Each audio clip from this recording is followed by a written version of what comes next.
Hey guys, I got another video for you guys today. We're going to be working on installing the double DIN into the EG Civic.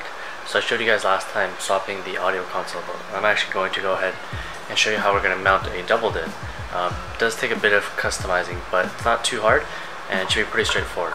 So the head unit we're going to be using is just the basic JVC one. And when you do buy it, comes with everything you're going to need, so all the wiring harnesses. And it's just a basic double DIN. It doesn't have CD, it's strictly just Bluetooth radio. And then we have mounting screws, the two harnesses, as well as just a faceplate. So it's pretty straightforward to install. I'll show you guys how to do that, and then we'll go inside the car, grab the old one out, and then we'll move some wires around and I'll show you what we're going to do. So once you're in the car, I've already done part of the job of moving the harnesses for the radio from the top down to just this little pocket area. This is where the radio is going to be sitting. So we first have to remove this. And for those of you who don't know, the EG Civic is what they call an ISO mount. So it is a single DIN size, but the radio just slots in. There is no bracket holding it in. So it's pretty easy to take out, and I'll show you guys what we're going to do.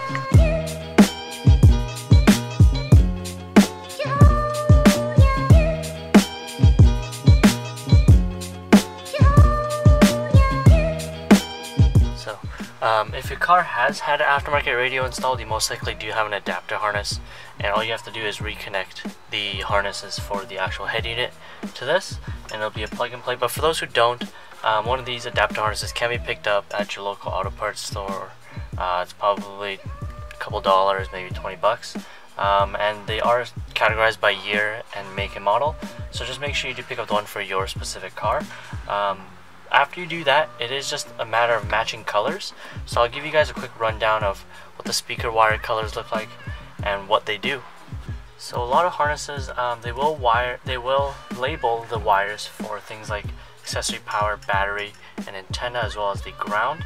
But for a lot of them, the speaker wires are typically not labeled. So you do have different colors here, and they correspond to left and right.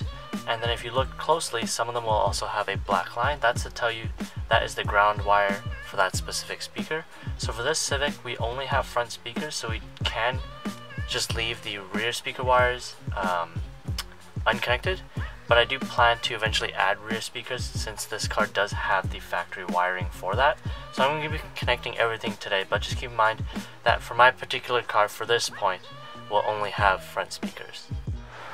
Alright, so we have the power harness as well as speaker harness from that head unit. We have my aftermarket to OEM adapter here. So I'm going to be removing all of the old plugs for that single DIN, and then we're going to be wiring up all the new ones.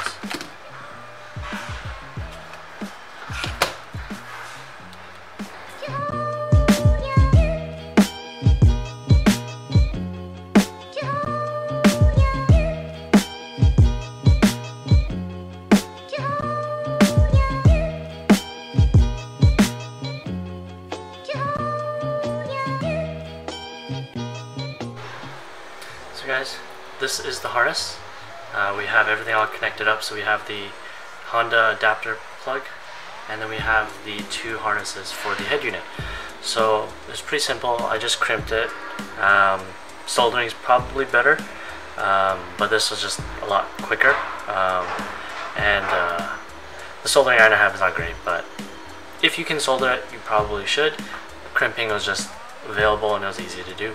So we can go ahead, we're just going to plug this in to make sure that the harness actually works before we go ahead and look into mounting the actual head unit.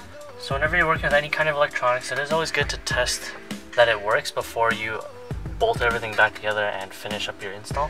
So we're just going to grab the harness from inside of here. We're going to plug this adapter right on, and it's going to click into place. And grab the head unit and the two plugs. So let's see, this one goes up here, this one goes just underneath. There's two plugs on the back of this head unit, and then if everything goes well, when I turn the key here, we should see this light up.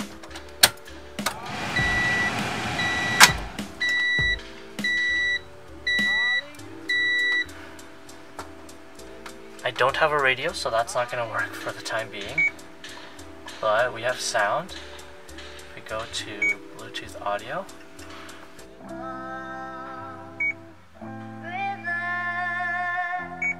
So as you can see, it does work. So we can go ahead and actually turn the car off. We're going to look into mounting this head unit inside of this little doubled-in cubby, and then we're going to be all done.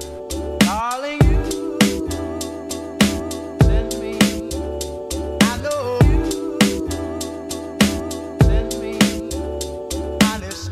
Okay guys, so this is how it looks once everything is back in.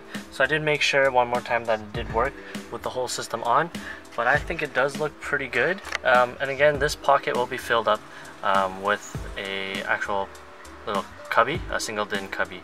And I'll clean it up a whole lot. If I can, I wouldn't mind finding the optional cup holders, but for the time being, that is what we're looking like. So yeah, it's pretty straightforward install. As for mounting it, all it really took was just sliding the sleeve behind this piece, so it took a bit of disassembly, but other than that, there was really no cutting or drilling of any kind, which is the best, which means that I didn't have to damage anything. Guys, so that's the video for today. It's a bit of an easier install, but that's never a bad thing. I think it turned out really good. I really like how it looks. It does make the car look a lot newer, and it is nice having a double-din in there, especially one that has Bluetooth, USB, and phone. I did wire up the microphone. Everything is ready to go.